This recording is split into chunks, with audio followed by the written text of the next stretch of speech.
Yapaka et le Ligueur vous présentent Être parent c'est, un podcast qui donne la parole aux parents. Des femmes et des hommes y témoignent de leur quotidien avec leurs enfants, leurs difficultés, leurs questionnements, leurs astuces et autres bouts de ficelle. Chaque quinzaine, retrouvez un nouvel épisode Être parent c'est sur toutes les plateformes de podcast. Bonne écoute! Donc, je m'appelle Caroline, j'ai 33 ans, j'ai un petit garçon qui a 21 mois. On a le souhait d'en avoir un deuxième. Pour avoir notre petit loup, nous, on a dû passer par le processus de la PMA. Donc au départ, comme tout parent, on arrête les moyens de contraception, on a très très très peur. Même si on se dit oui, on est prêt, premier essai, en fait on a hyper peur. Et puis chaque mois, le stress de se dire ah peut-être que test de grossesse négatif.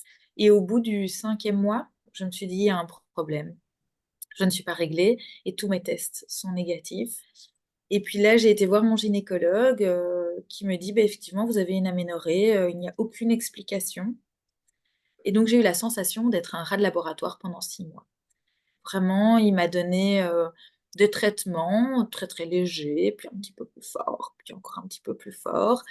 Les rendez-vous chez le gynécologue ne sont jamais le vendredi soir ou le samedi, à un moment où on se dit qu'on a envie d'avoir un moment d'intimité après. Non, le mardi ou le jeudi. Donc on arrive à un mardi, t'es crevé, ben non, en fait j'ai eu mon traitement, donc des shoots hormonaux, il faut qu'on ait un rapport sexuel parce que c'est plus un moment d'intimité, c'est on doit avoir un rapport ce soir. C'est très très calculé, très dépendant en fait du rendez-vous chez le gynécologue, jusqu'à ce que, cerise sur le gâteau, le gynécologue m'appelle en disant ah mais là, en fait, surstimulation, il y a un risque de tripler, faites ce que vous voulez, mais je vous conseille de ne pas prendre de risques et donc de ne pas avoir de rapport. Là, ça devient complètement loufoque, ahurissant de se dire: «Ça fait 6 mois que tous nos rapports sont calculés et là, maintenant, on doit faire attention à surtout ne pas avoir de rapport». Là, ça devenait trop, ça devenait, trop flou, trop et donc là, notre couple a eu une très, très, très grosse crise et donc là, on a tout arrêté, le temps que le couple se pose pour parler, Mmh. pour communiquer. Donc il a fallu quand même, 6-7 mois pour traverser cette crise et puis j'ai changé de gynécologue qui, nous a, écoutés. Aucun acte médical, pas d'écho, pas de test. C'était incroyable et elle nous a tout de suite dit: «Maintenant vous allez aller au service PMA à Saint-Luc. C'est pas moi. Je vais pas jouer avec vous. Vous allez dans le service spécialisé, où vous allez être pris en charge» et là, c'était un monde à part, quoi.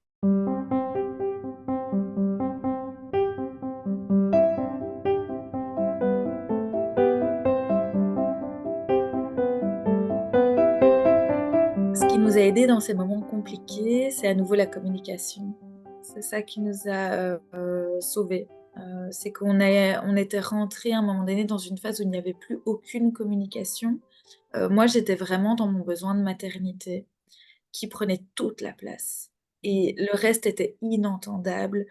J'étais dans un discours de: «Tu ne peux pas me comprendre, tu n'es pas une femme, tu n'es pas dans mon corps, tu ne sais pas ce que je vis et donc ce que tu me dis, je ne peux pas l'entendre, je ne peux pas le comprendre et je ne veux pas. Donc, en gros, tu me suis et puis c'est tout, tu as rien à dire» et donc lui n'était pas du tout compris et moi je ne me sentais pas comprise non plus dans ce Mmh. que je vivais.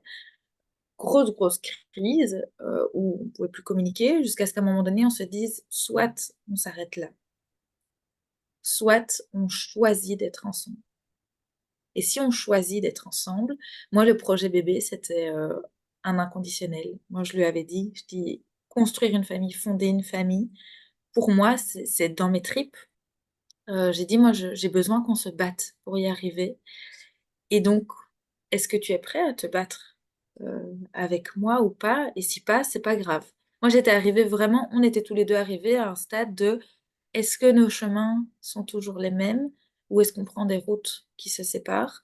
et donc on a eu une discussion très calme, très posée sur: «Mais on va où?» et le mythe du couple, amoureux, où tout est fluide, où tout va super bien est complètement tombé. Heu, Mmh. on est vraiment arrivé dans en fait, être en couple, c'est se battre. Être en couple, c'est faire des choix et se battre ensemble pour atteindre ça, et donc est-ce qu'on a envie de se battre ensemble ou pas? et la réponse a été oui.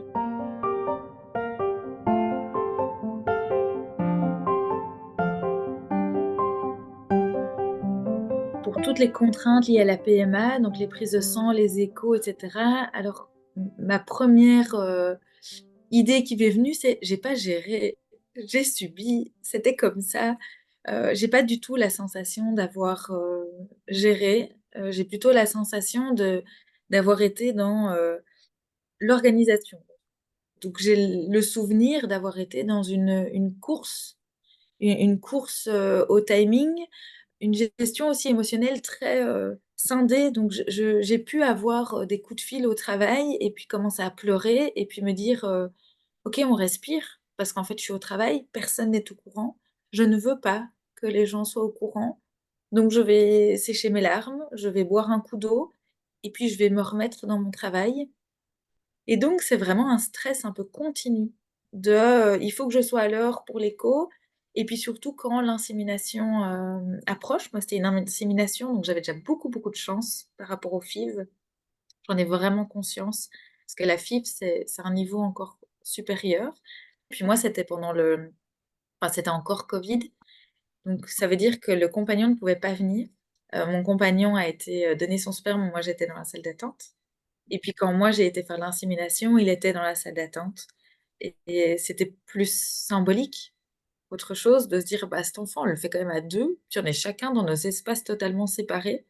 Et c'est parce qu'on était en congé qu'on a pu se permettre de vraiment cette journée, de pouvoir le la vivre pleinement.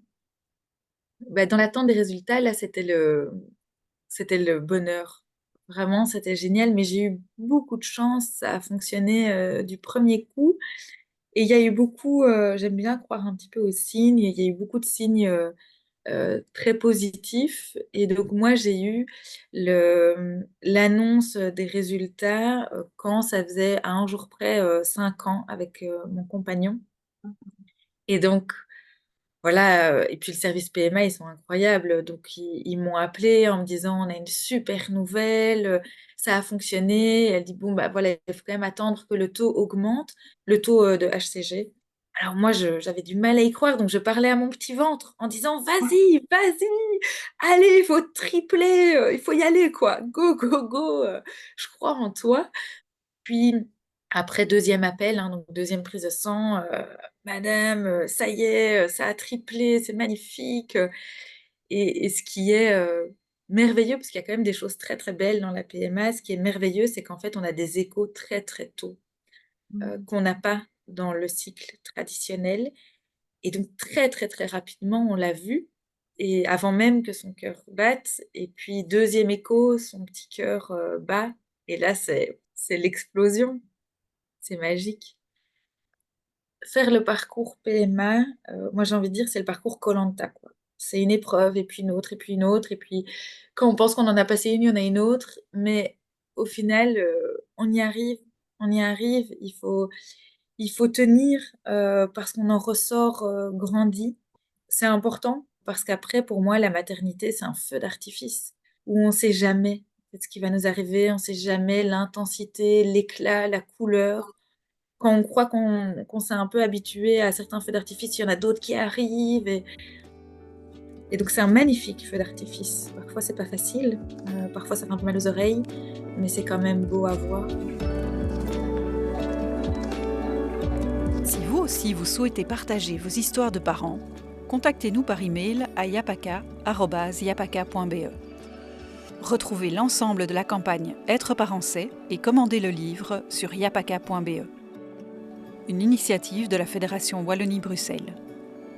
Le podcast est soutenu par Le Ligueur et le montage est réalisé par Marguerite Le Bourgeois.